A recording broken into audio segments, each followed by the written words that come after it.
सुप्रभात। नवरस। नवरस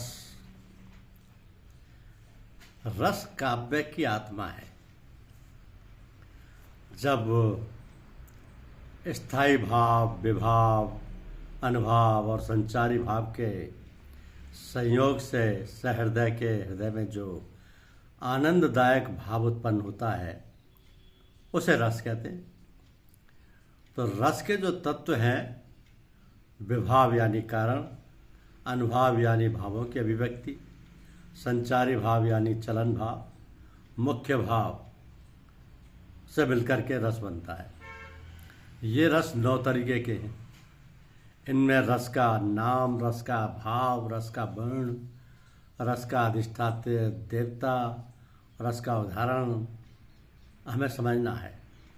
जैसे सबसे पहले है श्रृंगार रस। श्रृंगार रस के स्थायी भाव है रति। इसका वर्ण है श्यामनील। इसके अधिष्ठाता देवता है भगवान विष्णु या भगवान कृष्ण। उदाहरण राधा कृष्ण का प्रेम या नायक नायिका का मिलन, और गुलाब इसका चिन्ह है। यह है श्रृंगार रस।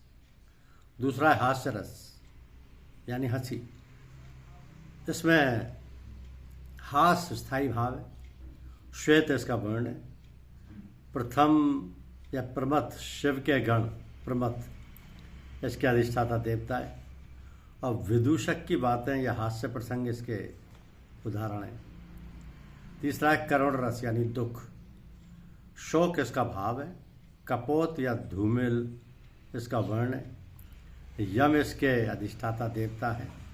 सीता का वनवास या दशरथ का विलाप ये इसके उदाहरण हैं।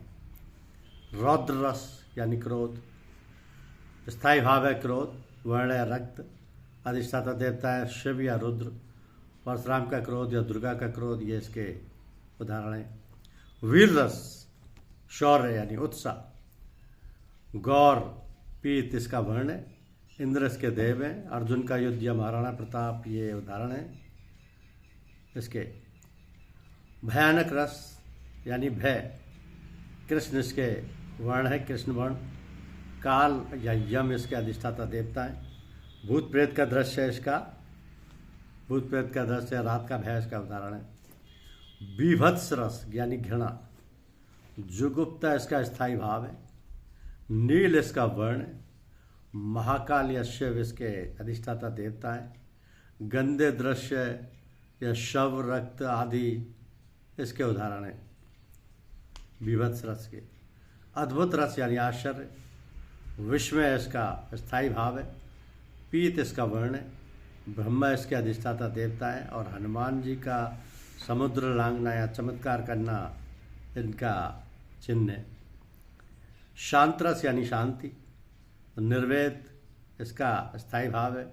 श्वेत इसका वर्ण है। नारायण इसके देवता हैं। मुनि का ध्यान या अवस्था या वैराग्य इसका उदाहरण है। इस प्रकार ये 9 रस हैं। नवरस जिनको बोला जाता है। ये काव्य की आत्मा है। धन्यवाद।